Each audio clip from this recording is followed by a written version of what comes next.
Well, this is a performance that I conceptualized to be a rather large production for the dance company, the ASWARA dance company, which is comprised of graduates or outstanding students of the Faculty of Dance in ASWARA. I am interested to sell the brand of ASWARA. The brand is that we are multicultural. The dancers are made up of people of different races, from Malay, Chinese and Indian, Sabah, Sarawak. I try to encompass all these different races so that they are representative of our nation. And as I thought more and more about it, I thought we must create a production that also reflects this philosophy. And so I have three faces. So actually, Malaysia has many, many faces. We are multifaceted, multi-faced, and that's what makes Malaysia so exciting and so different. But I thought for this one, I would combine maybe genres that people don't normally combine. And that is to open the show with Bharatanatyam, and then we have a Makyung performance, and then also a contemporary and hip-hop. The reason I chose these three, because they are extremely different, and they're extremely difficult. So I wanted to show the public that we have reached a certain standard, and it's very, very high quality of dancing for people to do Bharatanatyam. And that same girl then goes into the Makyung performance and sings like an angel to a completely different musical ensemble. And then in the third act, she comes out and she does some really hard contemporary dancing. So this, I think, will open the eyes of the audience, and yet they will be also introduced perhaps to performances that they haven't seen before. Bharatanatyam, I think, is possibly one of the most profound and most challenging and most difficult of art forms. You have to think of every single part of your body, sometimes from the eyebrow to the eye, to the mouth, to the hands, and every gesture has a meaning. And the rhythms that they are playing with, the musical rhythms that the dancers are dancing, so intricate. So usually Bharatanatyam follows a very orderly and systematic method of presentation. So all I did was, I think, okay, for this show we'll begin with this opening called the Pushpanjali, and then we have the Jati Swaram, which is where the dancers just dance to the musical syllables, and then there's a little Padam, which is a storytelling section, where the girl as a solo artist will dance, will act a story, and this story, there's hundreds and thousands of these stories, you know. So we've just chosen one of them, and then the final performance is the Tilana. The Tilana is the release, the joyous celebration of the unity of the dancer with the music and God and the spirits and so on.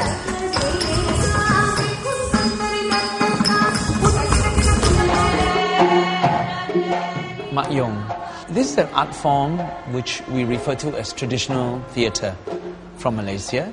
And it has origins in southern Thailand, in Pattani. There are different theories about the origins of Makyung, and many people believe that it was from the folk theatre, where they believe the Makyung is performed also as a ritual for healing, as a ritual to kembalikan the semangat, to return of the spirit that causes you to be unwell. And then the theatre form was adopted by many of the palaces and the courts in southern Thailand and in Kelantan.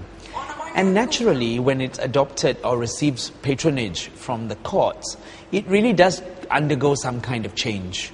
Because, you know, in courts, there is a certain protocol you have to think about. There is the do's and the don'ts of the court life. So I think this did change and affect Makyung to a certain degree. The beauty of Makyung is that it combines music and dance and theatre and comedy, dialogue and text all together to create a very whole theatre form.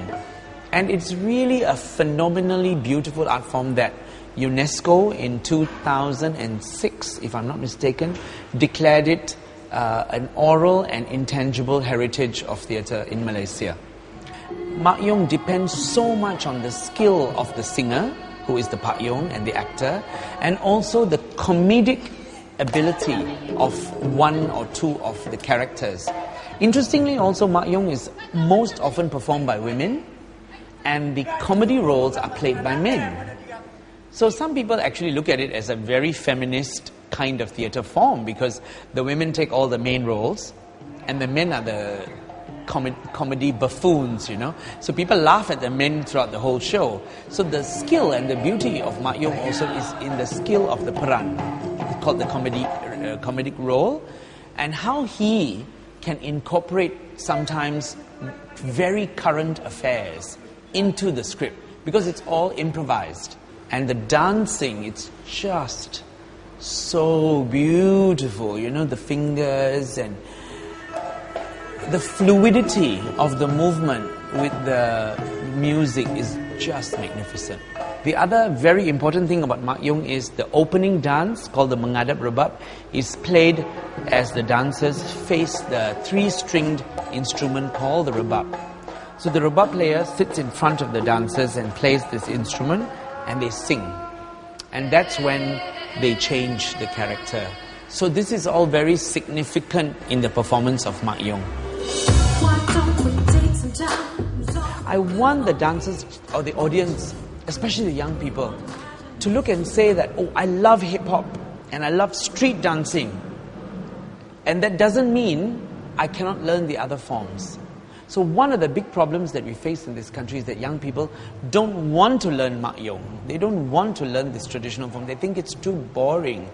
But I think maybe if they watch the dancers and they say, well, if these dancers can do Bharatanatyam, can do Makyung, and then can come out and do hip-hop very well, maybe I can learn it too. So the performance of the contemporary work is very different. The movement vocabulary is very different. You know, the legs are all up here, and there's jumps and leaps, and they're rolling around the floor.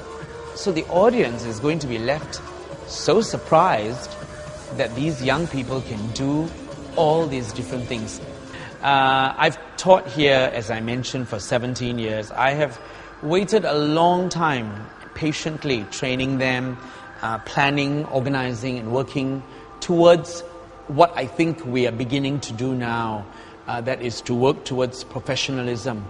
I'm very, very interested for people to see that these are highly trained dancers that you cannot find anywhere else in the world, I think.